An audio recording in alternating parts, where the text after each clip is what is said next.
The amphitheater lay in the station's belly like a wound that had never fully healed, rings of cold steel, scorched bulkheads, and welds that told stories of emergency repairs. In the center, an oval pit gleamed with a thin sheen of conductive fluid, meant to disperse plasma residue and blood alike. The ceiling lights were set to bright, a calculated cruelty. Fear shows best under glare.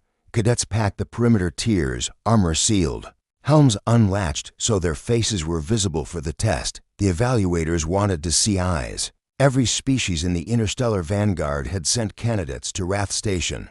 Tall, plume-crested rail with skin like hammered bronze. The compact, four-armed Zaire who wore their ceremonial rope straps over tactical plates. The translucent hooded No who swayed as if underwater, even in standard gravity. And a scattering of others, wrapped in the cultural signifiers that made them proud and made them easy to read. In that crowd, the humans stood out simply by failing to stand out. No crests, no extra limbs, no bioluminescent throats. Just a young man with station-issue blacks and a careful stillness, as if he had learned to take up less space than he naturally would. The catwalk above the pit thrummed as Commander Serex took his place on the observation deck. His silhouette was angular, armor joints like facets, a long coat hanging unsealed to mid-thigh. The scars along his left cranial ridge caught the light, a starburst of tissue that climbed from temple to crown. When he paused, the room quieted by habit more than command.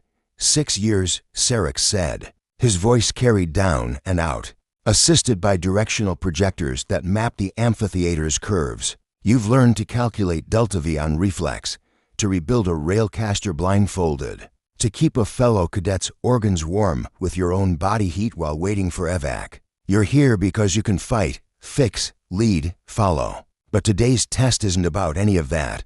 He gestured to the pit. Today we measure what remains when training fails. A door irised open at ground level. A hush rippled outward. The war beast emerged with the heavy economy of something that never needed to hurry. 2 meters at the shoulder, all rippling muscle beneath plates of black. Mineral armor that fit together like bad-tempered puzzle pieces. Its tail was segmented with hook-like spurs. Its forelimbs ended in a bewildering array of claws that retracted and deployed with micro-hydraulic clicks. For eyes, crimson and faceted, moved independently for a moment before settling on the crowd with a single, unnerving convergence. The beast's handler squad stayed just behind the threshold, 6 soldiers in dull gray exo frames, visors full black, rifles slung but live. They wore the posture of people who expected things to go wrong and had practiced the choreography of disaster. To be clear, Serex continued, the war beast is restrained by a circumferential shock grid. It will hurt you, but unless you make egregious choices, it will not kill you. If you break, we will see it happen. If you hold, we will see that too. We are not judging your victory. We are judging your reaction. In the first row of cadets, a rail with a scar that bracketed her jaw rolled her shoulders to loosen them. Beside her, a Zaire cadet flexed 2 of his hands in alternating patterns to fists. 2 open palms like a prayer and a boast. A bell chimed softly. Instructor eye short, efficient. Half her spine replaced with visible ceramic walked down the steps and took her place at the roster control. Cadets will descend in order, one at a time. No personal weapons. Standard shield emitters are permitted. If your shield fails, you continue unless ordered out. If you vomit, you continue unless you aspirate. If you aspirate, medical will intervene. She glanced up. Any laughter died before it could rise. Cadet Kesh Rail 10, I called. The rail with the jaw scar pulled her helm into place, the visor polarizing to a smoky gold, and descended. The pit reacted to her presence with a soft hum. The grid around the oval, embedded in thigh-height pylons, brightened from pale to pearly, an envelope of energy that buzzed in the back molars. Kesh stepped to the center and spread her arms, showing empty hands to the handler squad and to the thing that watched her with 4 unblinking eyes. The war beast paced the curve, claws clicking faintly on the ridged flooring. When it exhaled, the breath steamed against the cold. When it snarled, the sound rolled up and up, scraping confidence out of throats. Kesh held her ground. The beast lunged. Her shield bloomed just before the impact, a hard blue disc that angled to deflect rather than block. The beast hit, skidded along, jerked ahead to slash at her shoulder. Sparks sprayed where claw met emitter. Kesh pivoted, placed a hand against the plate just behind its jaw, not to push, but to touch. She did not flee, did not try to circle behind. She looked into the nearest crimson eye and let it see her. Whatever that meant for a creature built to see only targets. Good, Syrinx murmured above, and made a note for the evaluators. Keeps her feet. Minimal adrenaline waste. The exchange lasted 13 seconds. The grid snapped a warning arc when the beast pressed too close to the perimeter. It backed off with a rattling growl, gave Kesh a final huff, sent banking, as if filing her away, and turned from her with the disdain of something that had decided. She was uninteresting prey. Kesh's visor depolarized as she climbed out. Sweat ran down the ridge of her nose. Her jaw scar had flushed a deeper copper. She did not smile. She breathed, hard and controlled, and took her place with the cadets, who had passed their test.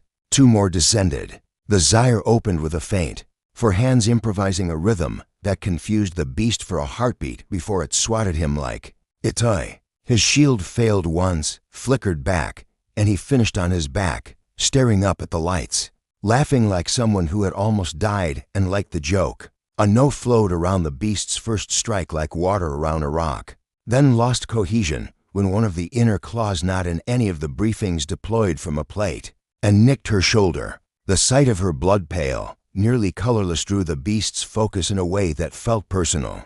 The grid barked a warning. The handlers lifted their rifles a fraction. An instructor eye's hand hovered near the override. The no regrouped and bowed her head. The beast froze, puzzled by the inversion of threat, and retreated to paces like a cat refusing to acknowledge a doorframe.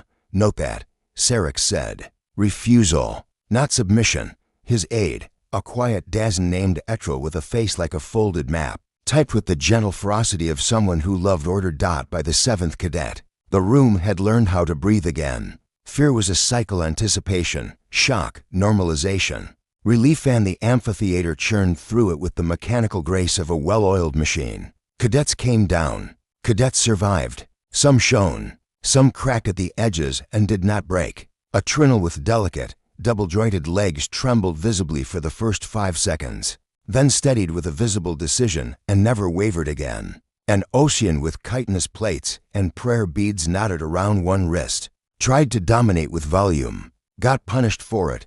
Learned in real time, and ended with a chastened bow toward the handlers. Between tests, small maintenance teams moved like ghosts, scraping scorch from the floor, ray-leveling the grid emitters, blotting blood. The beast paced or lay, conserving energy with predator thrift. The handler squad, perfectly still until motion was required, occasionally rotated their stances in unison, a minor ritual with the look of superstition. One of them kept a finger against a pulse sensor at his neck as if to convince himself he was still alive. Above, the evaluators spoke in low bands. Cadet V, good reaction time, poor recovery. Cadet Lim, acceptable, but no composure.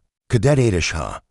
Has not a rating, Syrinx said without heat. At the next bell, the amphitheater's entrances whispered open to admit a new knot of observers, officers, in muted pieces of rank. Syrinx saw the way the cadets' shoulders tensed and made a note to reprimand security for leaking the test schedule. He also noted the way those officers' eyes fixed on the beast, on its armor plates where thermal imaging showed hidden temperatures, as if willing its DNA to give up its secrets. Wrath Station had been built as a mining platform, then refitted after the First War with hardened hulls and inward-facing decks for training. You could feel the age in the plumbing. The way the air cycle labored a fraction too long at shift change. You could hear it in the occasional moan through the bulkheads as the station flexed under thermal load. Everyone joked about ghosts. No one said the names of the ships, whose hull fragments had been used as reinforcement in the lower levels. Halfway, Instructor I announced. Her voice was a metronome. Brief recess for equipment check. 15. Cadets dispersed along the tiers, flexed hands, ray-sealed straps, whispered prayers to personal gods or to physics, which could be more merciful. The human Aden soul, according to the roster band around his wrist, sat on the lower step, elbows on knees. He watched the beast without flinching and breathed through his mouth, slow and deliberate. Like someone steering his chemistry by will. He was not the only one to notice the beast's eyes.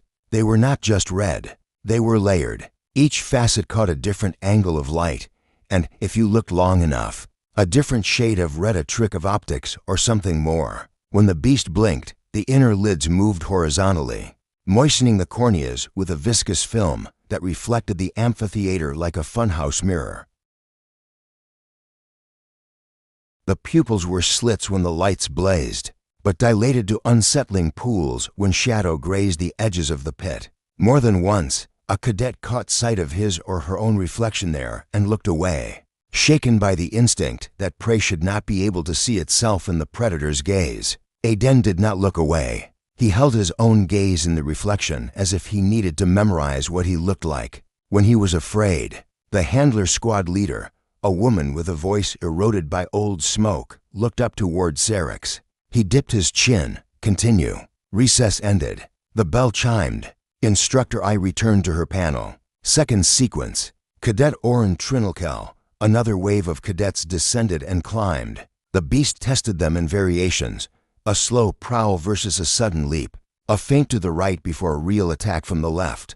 A stretch of stalking with no attack at all, which proved the worst for the cadet caught in it. It learned, too. By the 15th candidate, it had begun to test how far the grid would let it push before the warning arcs buzzed its plates and drove it back with muffled snarls. It liked to get close enough to fog a visor. It liked to hook one claw under a shield emitter's lip and tug, the way a child tests a scab. At one point, a cadet's shield failed completely, not a flicker, but a catastrophic drop with the flat, sick sound of a dying circuit. The beast reacted instantly, all for eyes widening in a way that telegraphed joy. The handler leader's hand jerked toward the tranquilizer control. Eyes palm hovered over the override. The cadet, a broad-shouldered Ocean, who had boasted loudly an hour earlier, did something nobody expected. He sat down, crossed his legs, rested his forearms on his knees, and laughed at the beast with a sound so nakedly terrified that it nearly wasn't laughter at all. The beast halted mid-charge, confused. It rocked back, stood there breathing hard while the steam of its breath wove between them, then stalked away with its tail lashing in irritation, denied the script it preferred. Put a note, Syrinx said. Adaptation through disarmament. Foolish, but clever. Don't reward him with higher marks than he earned. Etrel typed. Noted, sir, the 8 added after a moment. The human's up soon. Syrinx didn't reply. He watched the beast. He had seen war beasts in 3 theaters. He had seen them in vids from the first war, grainy footage, old framing, too much contrast. The beasts moving like nightmares trying to learn the rules of waking. He had seen them later, after the Vanguard captured breeding pairs and discovered that the Keelan had not given their monsters a word for mercy. The beasts could be trained, to a point. They could heal, to a point. They could recognize faces, voices, patterns of treat and cruelty. They could not surrender. He had never seen one kneel. He did not expect to see one today. A scrape drew his eye back down. The human had stood without drama. He flexed his fingers once, then tightened his gauntlets with 2 quick taps. No shield emitter glowed on his forearm. Syrinx frowned and checked the roster again. The human had signed one out. It must have been set to low visibility to keep the beast from reading its shape. Smart. Risky. A row behind Aiden, 2 cadets whispered too loudly. Humans are fragile. One said no timber, voice like water poured from height. Soft-shelled. They break, then he'll break, the other muttered. And we'll have our story for later. Quiet on the tears, I said, without looking up. A shift in air pressure rippled across the amphitheater as the beast exhaled with more force than before. It had been watching the crowd the whole time, but now its gaze found the human like a magnet finds a nail. All 4 eyes fixed. The pupils narrowed, then widened, tasting distance. The beast's lips peeled back to show the rack of teeth that gave the arena its nickname among cadets. The smile meant nothing but meat. Cadet Aiden's soul, instructor I called. He did not jump.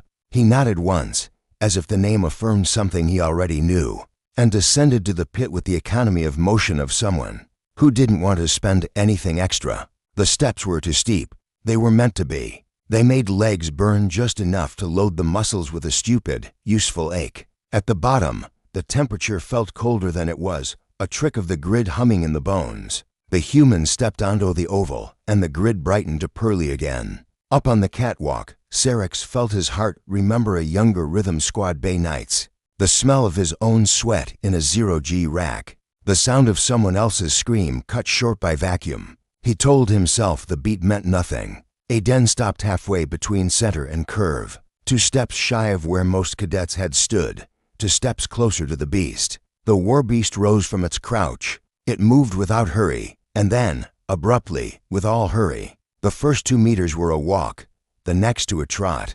The last 3 a charge that threw the arena sound into a blender, claws against ridged floor, the grunt of impact building in the chest.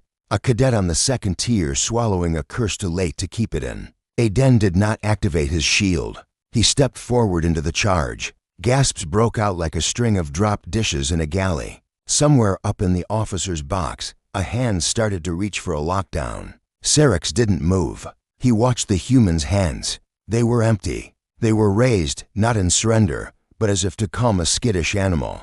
He said something. The mix didn't catch it. The beast did. It braked so hard that claws dug furrows in the floor. It stumbled the first graceless motion it had made all day and recovered with a whip of its tail. That carved the air. The red facets of its eyes telescoped focus onto Aiden's face. At 2 paces, at 1. The beast's breath washed over him in hot gusts that smelled of metal and minerals. And something like rain on stone. Aiden didn't flinch. He held those empty hands steady at chest height, fingers slightly apart, palms forward. He let the beast close the last half step, until the edge of a plate brushed the fabric at his forearm, and left a dark smear of conductive residue. The beast's lips trembled. Not a snarl. Not quite. Its head dropped a fraction. The claws flexed without striking. On the catwalk, no one exhaled. A pulse crawled along the grid and snapped at the beast's flank, warning Orcs eager to do their job. The beast didn't react. Something moved in its eyes, no word for it, only an impression, attention turning inside out. The war beast folded. Not fully, not in the way of a soldier at a ceremony or a pet taught to beg. It bent its front legs and dropped its head until the plates of its brow hovered. Just above the floor, the thick muscles in its neck standing out like braided cable. It did not feel like submission. It felt like recognition. Aiden's shoulders lowered a centimeter, the human variant of a sigh. Above, Syrinx had to force his jaw to close. Instructor I's hand hovered over her panel, and then fell to her side. She looked up at Syrinx with the plainest question a soldier ever asked. Well, for a beat. The amphitheater was nothing but quiet and light, and the sound of 1,000 hearts changing tempo. At once, Syrinx leaned to the mic. He could hear his own voice as if from another room. Next, Cadet Aiden Soul. It started on the 3rd tier where a cadet let out the involuntary sound of someone who'd forgotten how to breathe. The noise ricocheted around the amphitheater and came back thinner, echoed by a chitter from a trinal throat and the scrape of a boot as someone stood to fast. The shock didn't explode so much as sag, like a structure that had lost a load bearing. Beam yet refused to collapse out of stubbornness. The war beast stayed. Bowed, Aiden could feel the heat of it wash against his hands in pulses that matched the creature's heart. He didn't move.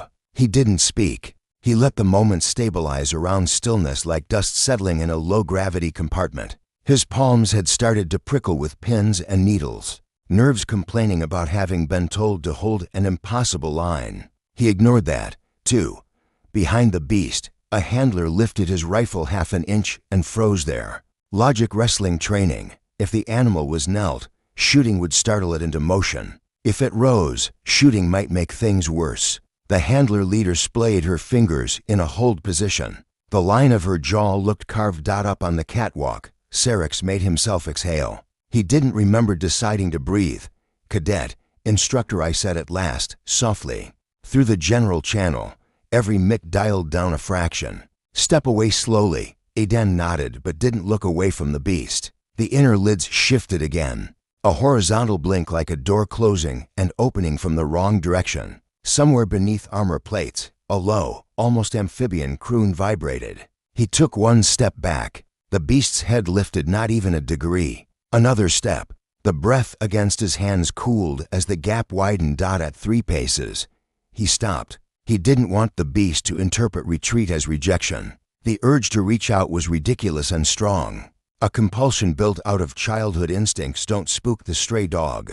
Don't break eye contact with the feral horse. He kept his hands where they were and let them lower an inch, wrists soft, fingers loose. Aiden, Sarix said through a command-only band that shouldn't have been available to a cadet, and wasn't, which meant the commander had just opened it for him. Hold your ground. Yes, sir, Aiden murmured, lips barely moving. The amphitheater felt like a throat holding back a cough. The grid snapped another gentle warning at the beast's flank, more polite than punitive. At last, the animal uncoiled to a stand. The motion was clean and unhurried, deliberate in a way that read like, I do what I choose. When it was fully upright, it stepped sideways, opening a lane to the exit door. Aiden understood the gesture before he knew he'd understood. Permission to leave.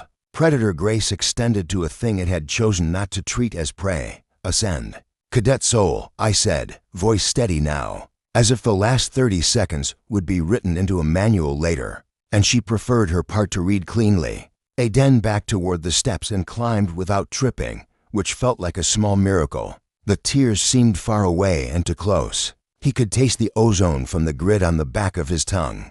On the second step his knee shook, a tremor he hoped no one saw. He didn't look up until he stood level with the first row of cadets. Their faces were a study in incompatible narratives. The rail's jaw scar had paled a shade, and her eyes were bright with something half fury, half relief. The nose translucent hood fluttered as if in a current only she could feel. The exires for hands had stilled, the rope straps around his wrists gone slack with astonishment. Others wore the pinched, blank expressions of people shelving the impossible for later. As Aiden moved along the aisle to his place, a Trinal stepped aside to make room with an edged courtesy, and the Ocean he recognized from earlier, the one who had sat cross-legged and laughed at fate, gave him a short, irreverent nod that said, you and me, we both did something stupid and didn't die. From the pit, the beast watched him take his seat. Its tail tip flicked once. Its pupils were wide now, almost round. Its head tilted a centimeter,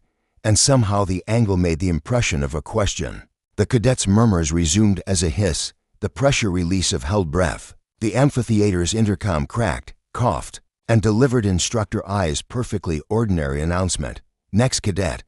Everything continued, because training was the art of pretending continuity under stress. Between the 9th and the 10th cadets after Aiden, a thin curtain descended around the handler squad, the kind used for quick surgeries or messy repairs. It wasn't quite opaque, just enough to keep the tears from seeing a flurry of hand signals and the handler leader's lips, forming words that didn't reach the rest of the room. Sarix watched the curtain with half his attention and the cadets with the other half, as if tracking to hostile contacts on different vectors.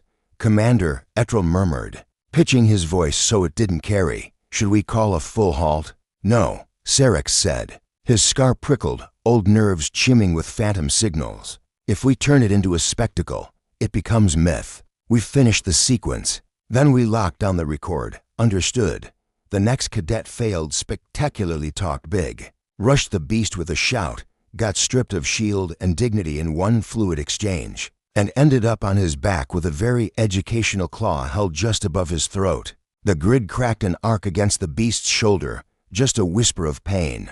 It stared into the cadet's eyes for a long, shivering beat, a message that said nothing needed to be translated, then backed off. The tears found their rhythm again, gasp, murmur, note-taking. The officers in the observation box leaned forward the way adults do when a child does something clever and they want to claim they expected it. The bell for the end of sequence sounded almost shy. The war beast returned to its corner of the pit and curled itself into an approximation of rest. The handler curtain retracted. One of the squad had a new welt on his wrist where the tranquilizer controller had left a burn. Another had removed a glove to rub his thumb along the edge of a plate, collecting residue like a chemist checking a process.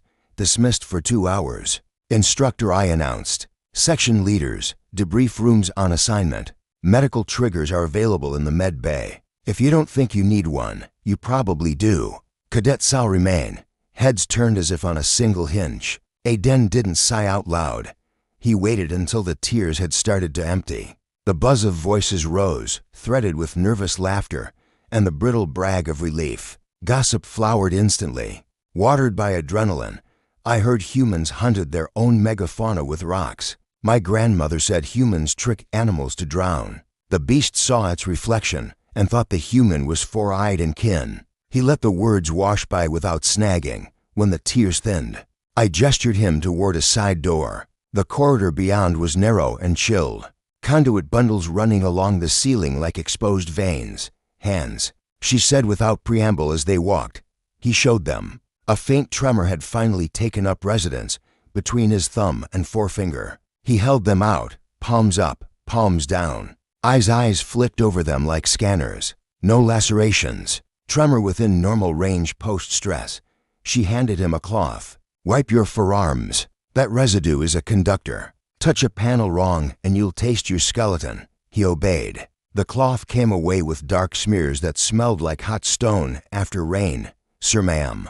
He corrected. What happens now? We put you in front of people who ask the same question 6 different ways. And write it down 6 different ways, she said. The corner of her mouth twitched and failed to become a smile. Then command decides whether to be frightened, excited, or both.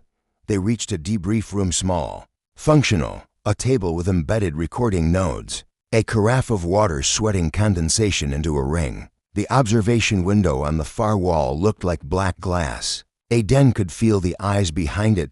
Commander Syrinx was not one of those eyes. He came through the door 5 minutes later, trailing cold air and 3 ranks worth of focus. He sat without telling Aiden to sit first. A good sign, or test for a cadet who didn't measure his self-worth by chairs. I took the wall position, arms linked behind her lower back. The unofficial at ease of someone who could break your wrist in 3 movements. We'll record. Syrinx said, tapping the node with a fingertip.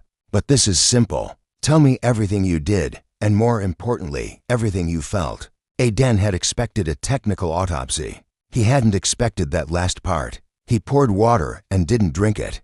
Just wrapped his hands around the glass to give them something to do. I felt. He stopped, edited. Honesty mattered, but so did precision. I felt the room before I felt the beast. The lights, the grid hum in my teeth, the handler's stillness, the cadets leaning forward without trying to, the beast watching me. Did you make a plan before you entered the pit? I asked. I planned not to plan, he said, then grimaced. I mean, I knew anything scripted would break on contact. I took note of where the grid pylons were, the floor ridges, the distance I could retreat without turning my back. And then I told myself to keep my hands open.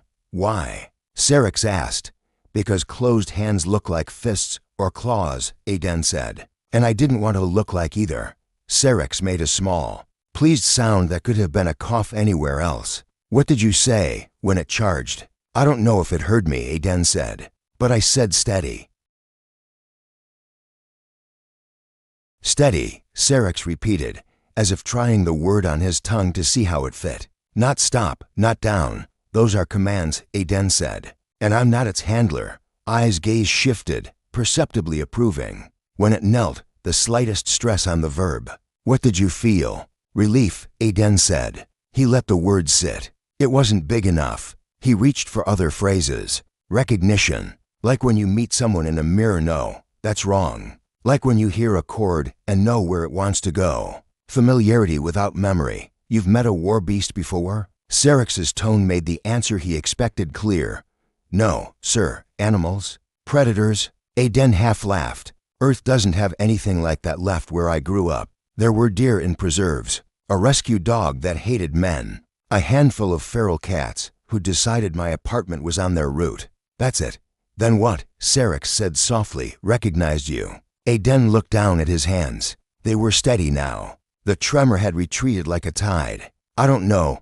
He expected that to be unsatisfying enough to end the interview. Instead, Syrinx reached for the carafe and poured his own water, drinking it as if thirsty for the first time that day. Here's what we know, the commander said. The war beast is Keelan war spawn. Inherited purpose, engineered obedience to a voice the galaxy thought extinct. They do not kneel. When they stop, it's because physics or pain demands it. Today, one made a choice that contradicts its design. Around you, I added, it also opened a lane for you to leave. That was not reflex. That was consideration. Careful, Syrinx cautioned. We don't know the vector of that consideration. It could have been the way one predator acknowledges another to avoid a costly fight. It could have been a reversion to a protocol we've never seen triggered. Triggered by what? I asked, though her eyes had already tilted toward Aiden's face. Syrinx didn't answer her. He looked at Aiden instead. Do you dream? Aiden blinked. Sir, when you sleep, Syrinx said. Do you dream of places you haven't been? Do you wake with tastes in your mouth that don't belong to the meal you ate? In another setting, the question would have felt invasive. Here, it felt like equipment check. Aiden thought about nights on the dorm block where the station's hull creaked like a living thing, and the vents sang, and his body remembered gravity with a revenge ache. He thought about dreams of black water and red lights, of running in corridors that bent in impossible angles, of something crouched in the dark that wasn't hunting him so much as waiting for him to arrive. Sometimes, he said. I don't know if they mean anything. Everything means something, I said dryly. The trick is refusing to hallucinate patterns you want to see. Syrinx leaned back. The chair put up a tiny protest against armor weight. For now, he said, we do nothing dramatic. We will secure the recordings. We will not let any piece of this leak to the outer channels, where rumor becomes strategy for our enemies. You will not tell stories in the mess. You will continue training as if today were an anomaly. Understood. Understood, Aiden said. He felt the word settle against his sternum like a weight plate. He didn't mind the weight. It helped keep him here. Syrinx stood. One more thing. When you return to your barracks, you will find your schedule amended. Report to Bay 17 at 05 tomorrow. Do not be late. What's in Bay 17? Aiden asked, careful to keep curiosity from sounding like challenge. Syrinx held his gaze for half a breath longer than polite. A place where we keep inconvenient things we don't want to lose. He left with the economy of someone who didn't perform exits. I lingered just long enough to slide a packet across the table. Electrolytes, magnesium, a crisp strip of protein that tasted like salt hid in burnt sugar. You did not do something impossible, she said as Aiden stood. You did something unrecorded. Let other people argue about the difference. Your job is smaller and harder. Sleep, eat, show up. He wanted to say thank you. He said, yes, ma'am, because it was cleaner. The corridor back to the cadet tiers was full of the peculiar quiet that follows a storm in a pressurized space, the artificial weather of recirculated air returning to its baseline, the hiss of seals regaining confidence. On a maintenance landing, Aiden stopped and leaned his forearms on a railing that overlooked the pit through a grate. The warbeast had moved. It no longer crouched in its corner. It stood near the center of the oval, not quite facing the door Aiden had used to exit the arena, not quite facing the place where he'd stood when it knelt. Its head was up. Its tail was still. It looked awake in a way it hadn't before. Aiden rapped his knuckles once on the grate, the smallest sound, for crimson eyes turned instantly to find him through the mesh and shadow. For an instant, the entire amphitheater narrowed to a tube of sight between those eyes and his. He didn't raise his hands this time. He simply inclined his head a bare degree. The beast's inner lids slid across and back, a blink and something else. It held his gaze a heartbeat longer, then rotated one ear plate toward the handler door as if to remind him that the world included other things. Aiden straightened. The grate hummed faintly against his forearms with the transmission of machinery through metal. He felt tired, clear, wired, hungry. He felt like a compass whose needle had found something that wasn't north, and wanted to call it that anyway. Back in the barracks module, the noise was normal in a way that felt like a performance. The sound of cadets making fun of what scared them, mimicking the beast's grunt, turning the kneel into a dance step with too much hip to be respectful. Aiden endured the glances, the elbow nudges, the 2-yard perimeter that people kept around him without knowing they were doing it. He showered to hot, ate to fast, lay on his bunk and stared at the insulation tiles until they became constellations. Lights out came with a soft dim. The vents sighed. Someone to bunks over started a quiet, rhythmic prayer in a language that Aiden didn't know and didn't need to understand to feel it. Shape, keep us, keep us, keep us. He slept. The dream came quickly. He was in the pit again. But the grid was gone, and the lights were down to a dusk that turned edges gentle. The beast moved without sound. He couldn't see its eyes and didn't need to. He knew where it was by the pressure change it pressed into the dark. He held out his hands, palms open, not in surrender, not in command. Steady, he said. And this time the word came back to him from a mouth that was not his. Doubled and braided with a tone so old it felt like salt and water. He woke before the alarm. Bay 17 waited in the thin hour before artificial dawn, the station's bones clicking as if cooling after a burn. Aiden dressed in quiet and left before anyone else had to decide whether to look at him.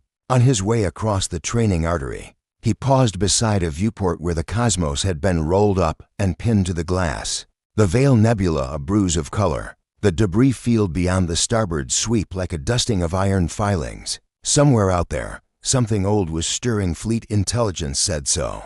And so did the way officers leaned over consoles with their neck tendons taut. He watched until the viewport fogged beneath his breath, then erased the mark with the edge of his glove. He would have preferred the day to remain ordinary. He knew better than to expect it. Behind him, on a service display he was not cleared to see, a new tag blinked into existence beneath his name, Flag Project Paragon Provisional.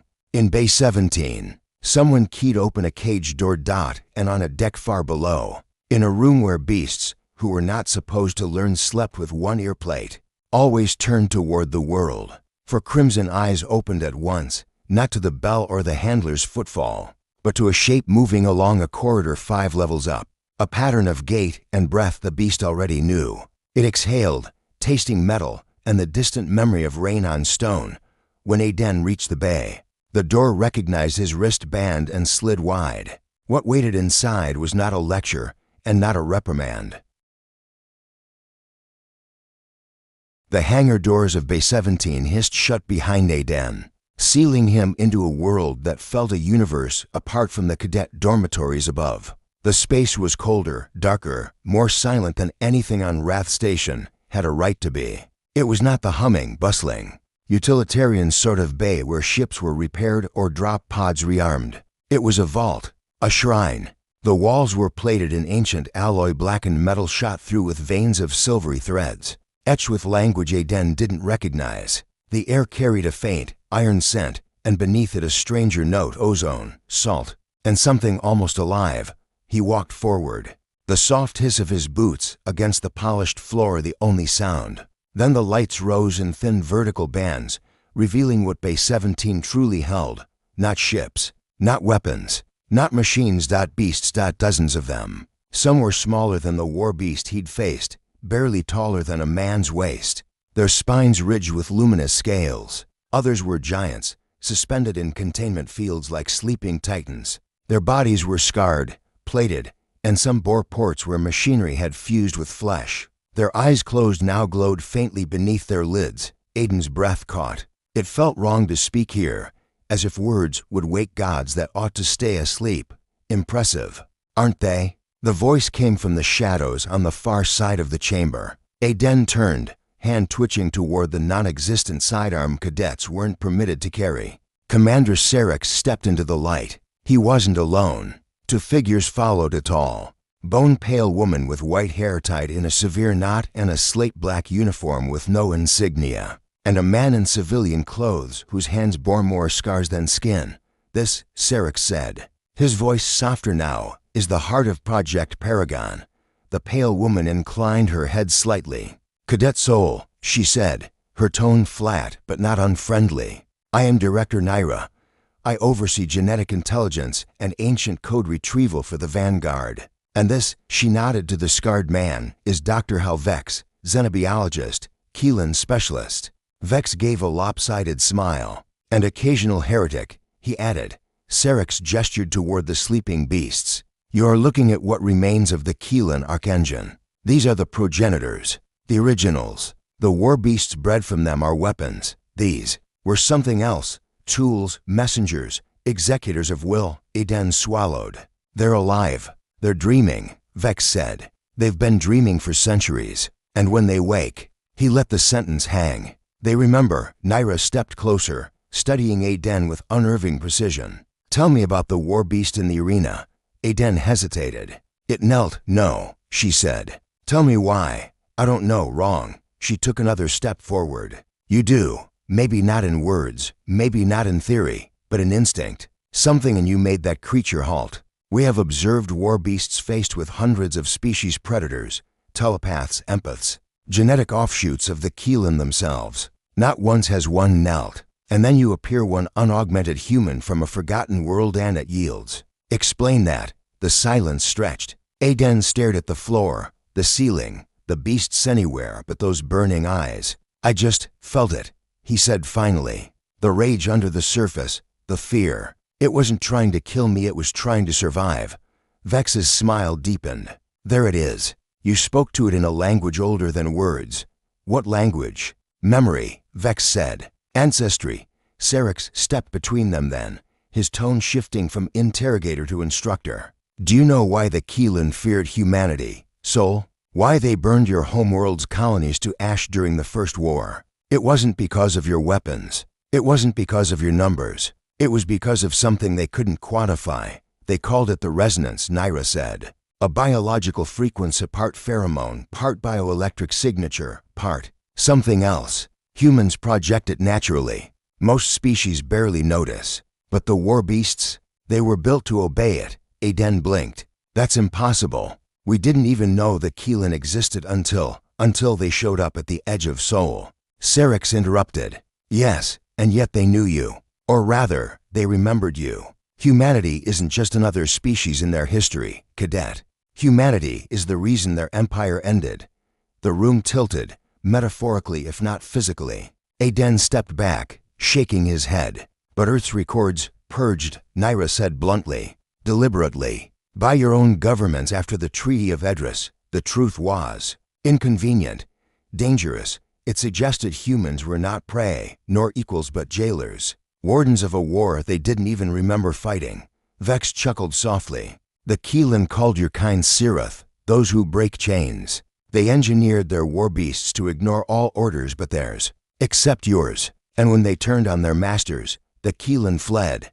Aiden's heart hammered in his chest. He tried to laugh, but it came out dry. And you're telling me I inherited this? Resonance. Yes, Syrinx said. And that makes you both our greatest asset and our greatest liability. They led him deeper into Bay 17, past sealed labs and reinforced bulkheads, until they reached a chamber more like a cathedral than a laboratory. Its ceiling arched high overhead, carved with sigils that pulsed faintly with energy. At the center stood a pedestal of obsidian metal, upon which rested a sealed cylinder the size of a man's torso. What is that? Aiden asked. The source core, Naira said. Recovered from a derelict Keelan dreadnought 2 centuries ago. Within it lies their genetic blueprint for the war beasts and the key to their obedience. And you want me to unlock it? Aiden said flatly. Eventually, Syrinx admitted. But first, we must understand the scope of your ability. The kneel in the arena was a reflex instinctive. We need to know if it can be controlled. Vex stepped forward, his voice softer now. Aiden, do you know what this means? If you can command them, even partially, you could turn the Keelan's greatest weapon against them. Their fleets depend on war beasts as vanguard units. If they hesitate, if they refuse, their whole formation collapses.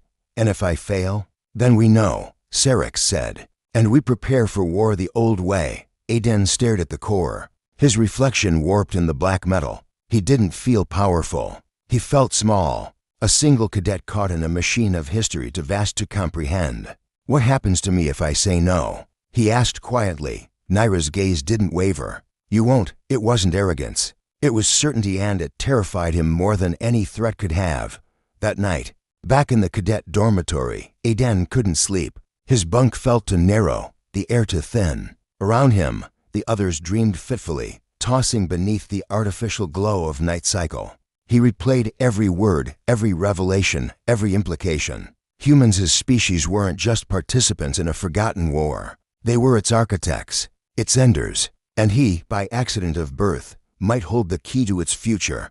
But beneath the weight of destiny, a deeper unease crawled in his chest, because when the war beast had knelt before him, He hadn't felt powerful. He hadn't felt superior. He'd felt connected. And in that moment, he'd known beyond all reason that the war beast wasn't just kneeling because it was programmed to obey. It was kneeling because it knew him, knew his blood, knew his kind, and somewhere, deep in the archives of its engineered memory, it remembered him, or rather remembered someone like him.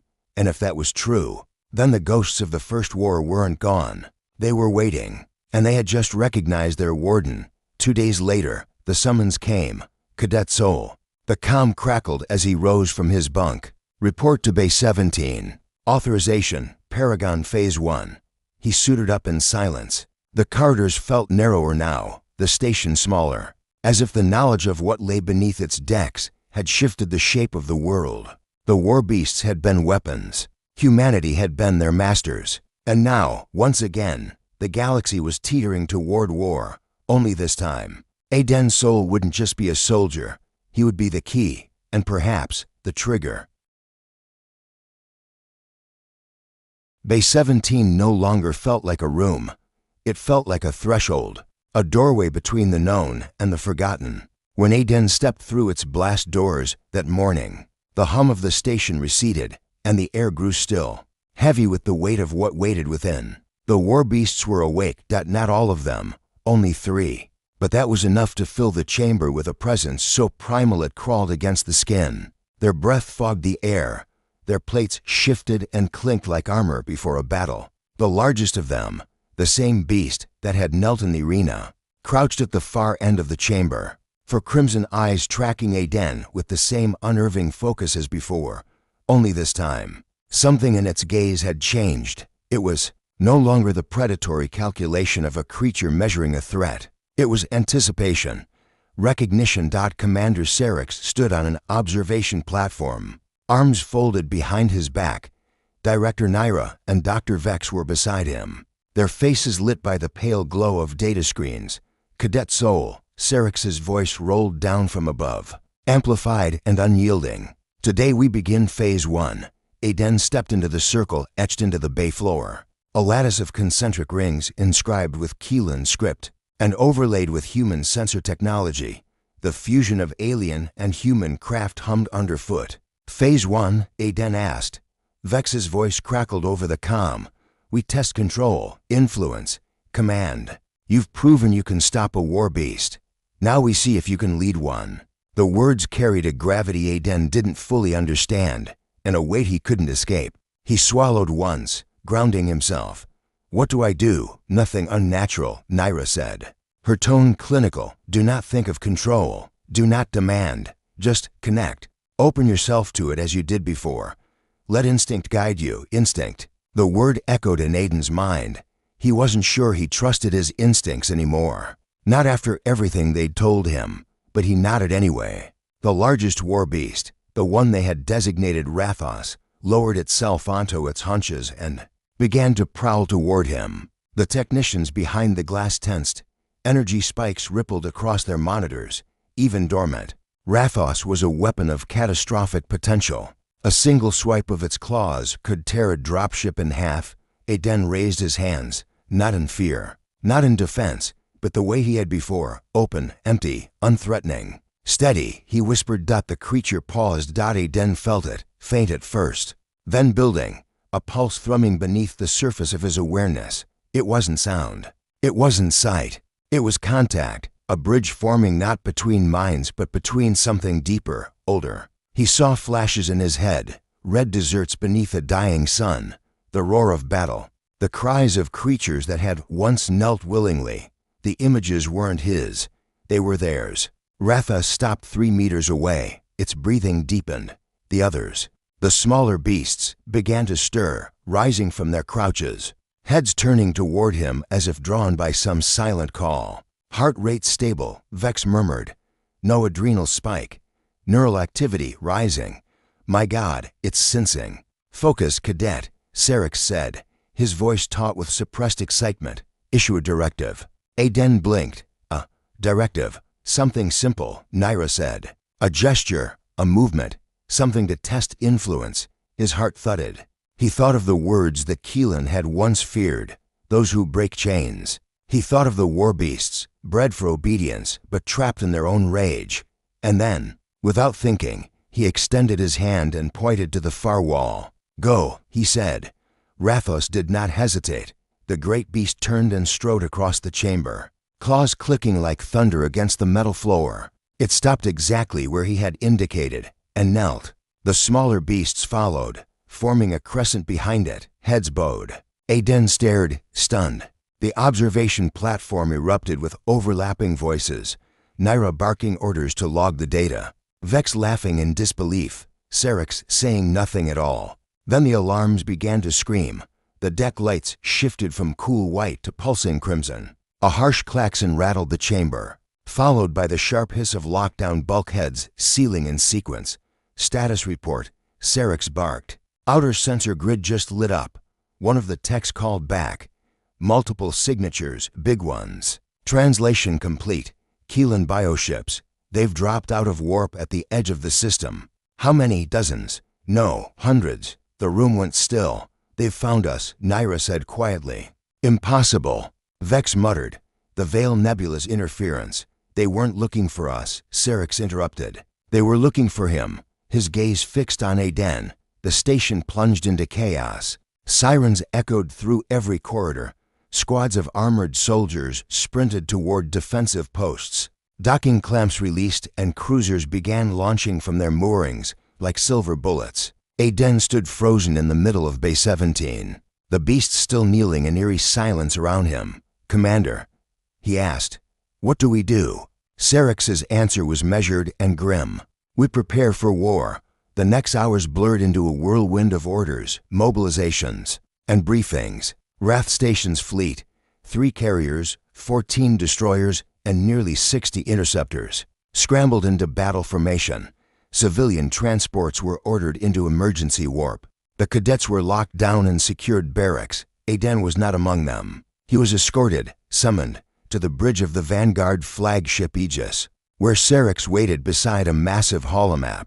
The glowing sphere showed the Keelan fleet advancing in a broad wedge, bioships pulsing with bioluminescent energy, their escorts bristling like teeth. "This is no scouting party," Naira said.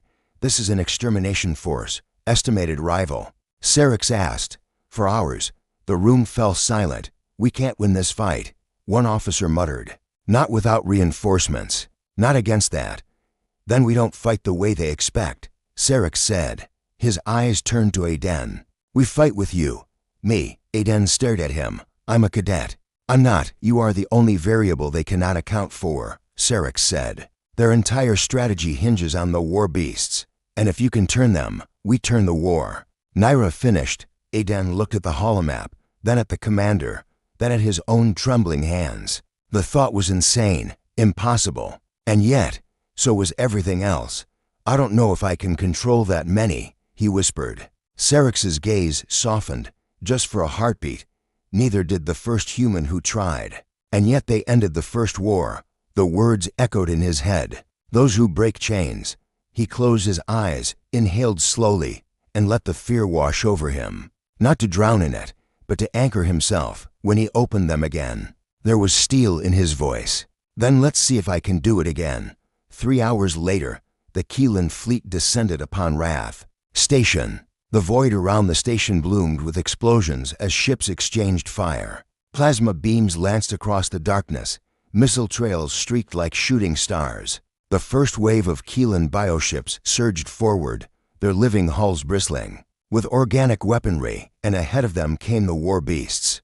Dozens of them, riding on gravitic waves, snarling in the vacuum of space. Aiden stood on the observation deck, suited in an exo-rig designed to amplify his biofield. The cylinder from Bay 17, the source core, pulsed on a pedestal beside him, resonating with his heartbeat. "Focus," Naira's voice came over the comm. "Feel them. Find the pulse." He closed his eyes. At first, there was nothing, just the chaotic noise of battle. Then, like faint stars blinking into existence, he felt them. Beasts, hundreds of them. Their rage, their hunger, their confusion. "Now," Syrinx said. "Call them." Aiden took a breath. "Steady." The word wasn't spoken aloud. It didn't need to be. It rippled through the void like a forgotten hymn dot and one by one, war beasts faltered. Some slowed, others turned their heads, a few stopped completely, disobeying the commands of the bioships that had birthed them. Chaos rippled through the Keelan lines, their formations wavered. By the core, Vex whispered, "He's doing it." Aden pushed harder, sweat beaded on his brow, the pulse grew stronger, louder. He could feel their minds, their memories, their buried instincts. He didn't command them. He asked, he offered something older than obedience, purpose. "Stand with us," he whispered into the dark, not as weapons, as free. A roar rolled across the void. It was not a roar of war, it was a call. And to the astonishment of every living soul, aboard Wrath Station, dozens of war beasts broke formation and turned on their masters. The battle raged for hours, but the tide had shifted. The Keelan formation fractured as their own vanguard rebelled. Their bioships faltered under unexpected fire. The vanguard fleet pressed the advantage, hammering their exposed flanks.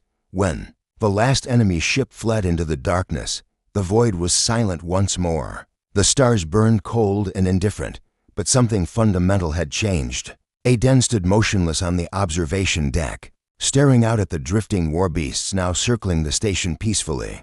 His hands still trembled, his body felt hollow, but his heart was steady.